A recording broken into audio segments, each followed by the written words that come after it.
I'm NASA Kennedy's Hedo Miranda, and I'm outside KSC, taking you inside KSC. NASA's Orion Program Manager Catherine Koerner, along with KSC senior managers from Orion, Lockheed Martin, and EGS recently visited Kennedy Space Center. They toured the Neil Armstrong Operations and Checkout Building High Bay, where they viewed Orion spacecraft for the Artemis I and II missions.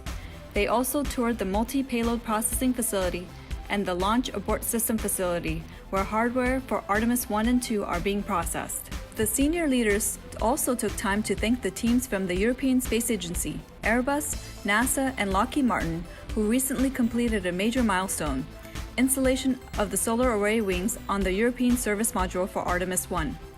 Artemis I is the first in a series of increasingly complex missions to the Moon that will ultimately lead to the exploration of Mars.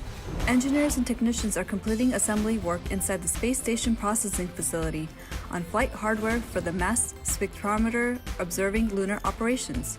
MSolo is a commercial off-the-shelf mass spectrometer modified to work in space and will be an instrument on the agency's first mission as part of the Commercial Lunar Payload Services. MSolo will launch aboard a lander delivery to explore Lacus Mortis, a large crater on the near side of the Moon, in 2021.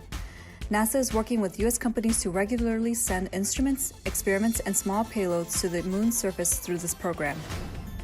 For more Inside KSC, check us out on social media and at nasa.gov/Kennedy.